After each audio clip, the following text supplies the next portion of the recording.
मैं डॉक्टर रोज़िशा एक बार पुनः आपके समक्ष उपस्थित हूँ।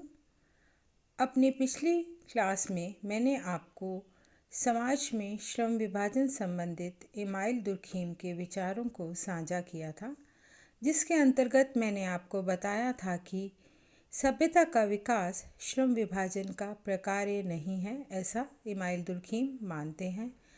तो स्वाभाविक रूप से आपके मस्तिष्क में एक प्रश्न उठा होगा, तो श्रम विभाजन का प्रकार्य क्या है। आज मैं आपको श्रम विभाजन के प्रकार्य से संबंधित इमाइल दुर्खीम के विचारों को समझाऊंगी। श्रम विभाजन के प्रकार्य। इमाइल दुर्खीम ने श्रम विभाजन के दो प्रकार्य बताए हैं। एक, नवीन समूहों का निर्माण, दूसरा नवीन समूहों में एकता पैदा करना। सबसे पहले नवीन समूहों का निर्माण के संबंध में दुर्खीम के विचार मैं आपको बताने जा रही हूँ। दुर्खीम का मत है कि श्रम विभाजन से समाज में अनेक नए नए समूहों का निर्माण होता है।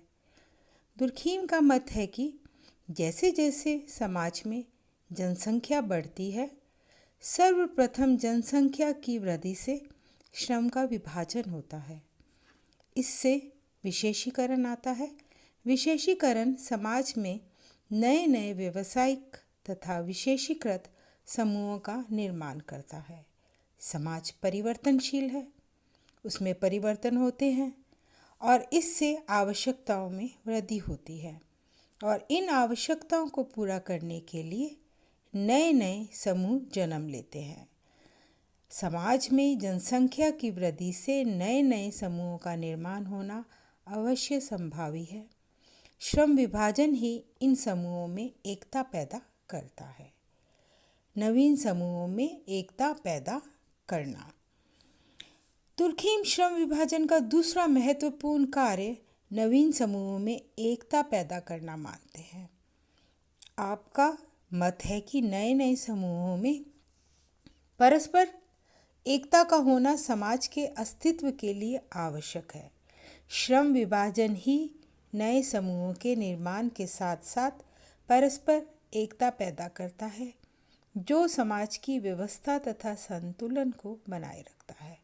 दुर्खीम के अनुसार इन विभिन्न नवीन समूहों में परस्पर एकता एक नैतिक आवश्यकता है, जो श्रम विभाजन द्वारा पूर्ण की जाती है।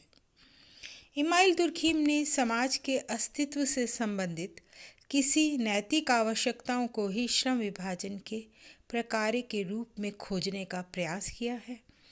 उनके विचार से समाज के सदस्यों की संख्या तथा उनके पारस्परिक संपर्क में वृद्धि होने से धीरे धीरे श्रम विभाजन की प्रक्रिया का विकास हुआ है। इस प्रक्रिया में अनेक नए नए व्यावसायिक तथा सामाजिक समूहों का निर्माण हुआ है। इन विभिन्न समूहों की एकता का एक प्रश्न समाज के अस्तित्व के लिए अत्यंत आवश्यक समस्या है। इनकी पारस्परिक एकता के अभाव में सामाजिक व्यवस्था और संतुलन की कल्पना भी नहीं की जा सकती। इन भिन्न समूहों के बीच एकता की आवश्यकता की पूर्ति श्रम विभाजन करता है। जहाँ एक और श्रम विभाजन से नवीन समूह का निर्माण होता है, वहीं दूसरी ओर उसके द्वारा इन समूहों की पारस्परिक एकता और सामूहिकता बनी रहती है।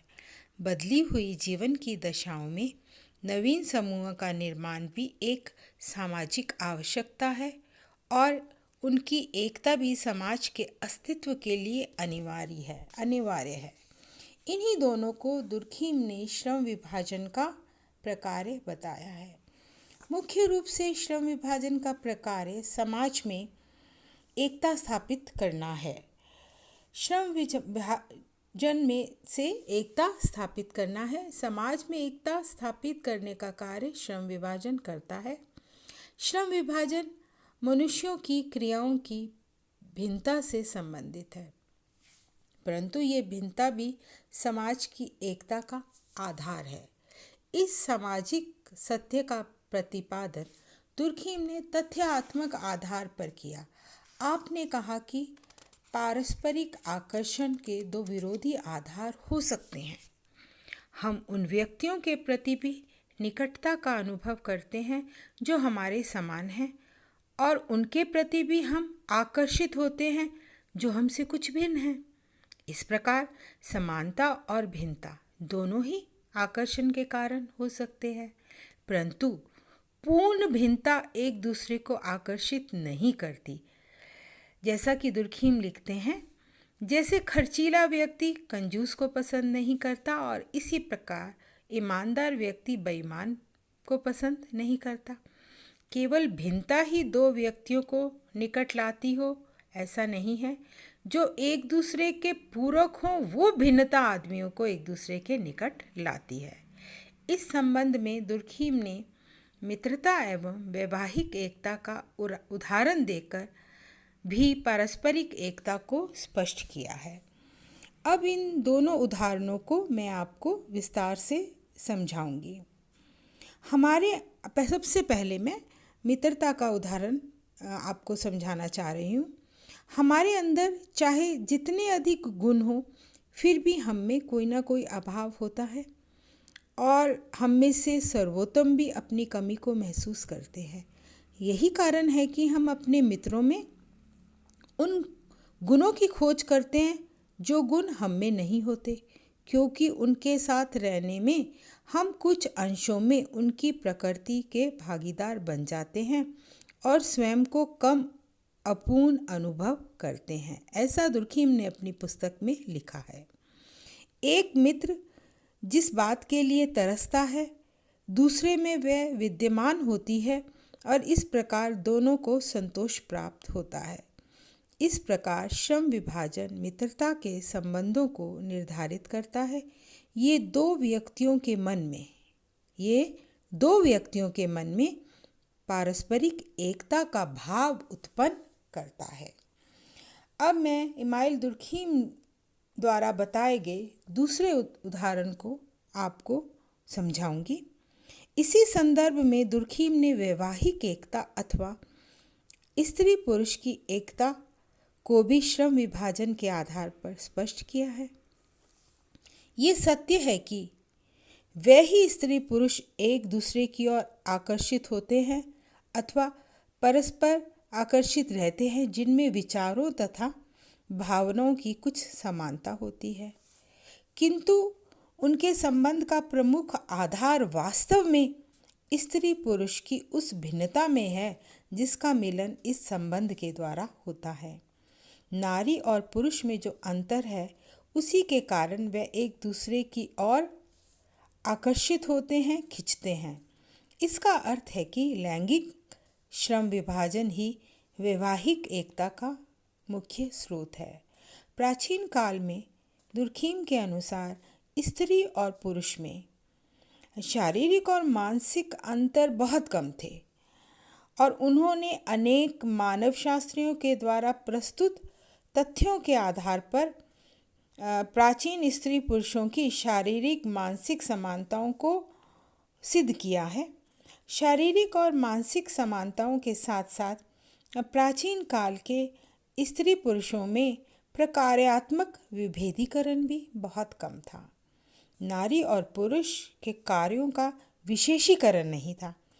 इसी कारण उस समय नारी को अबला, कमज़ोर या दुर्बल नहीं माना जाता था, और विवाह से संबंधित भी कोई विशेष नियम नहीं थे।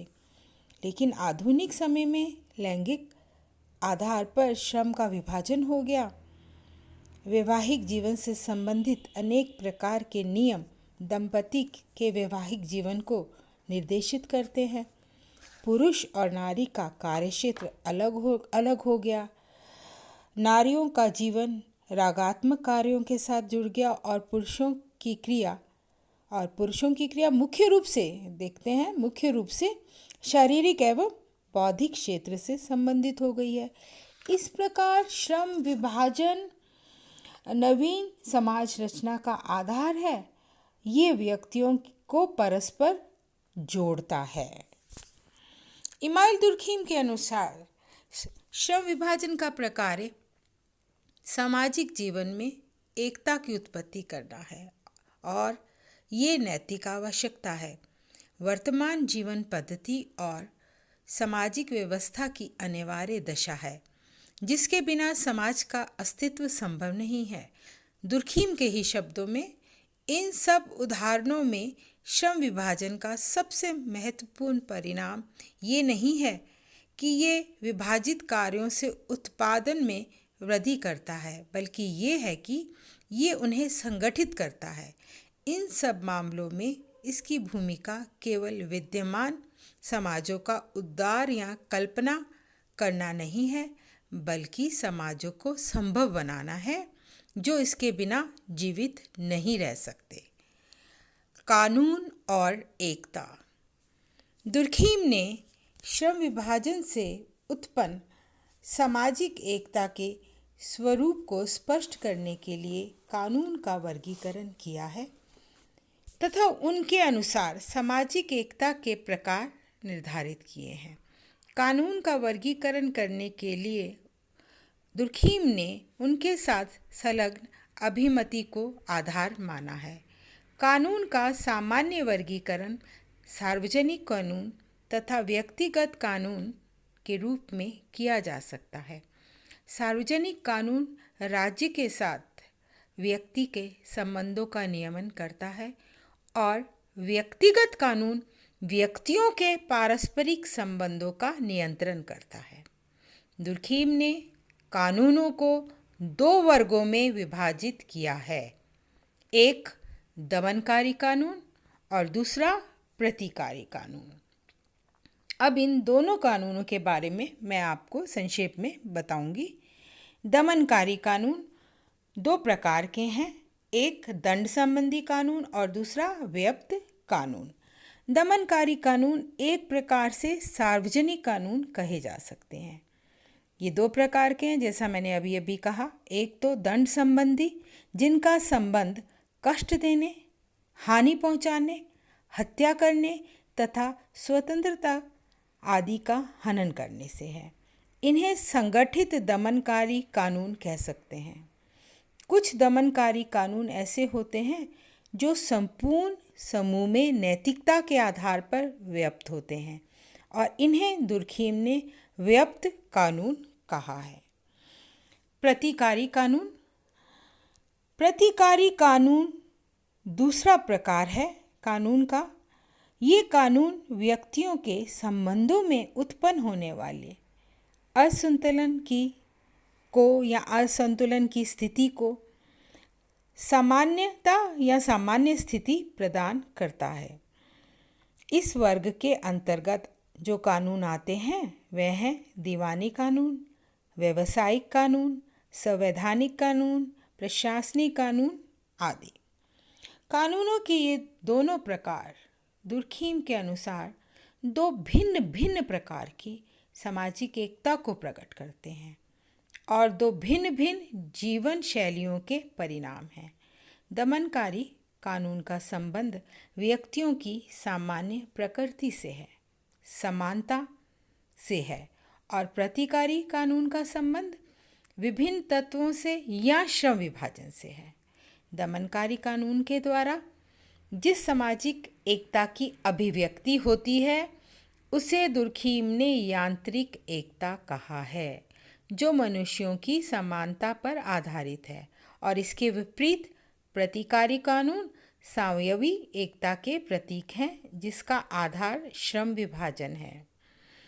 संक्षेप में दुर्खीम के अनुसार समाज में जैसी कानून व्यवस्था होगी उसी के अनुसार समाज में एकता का प्रकार भी होता है। धन्यवाद।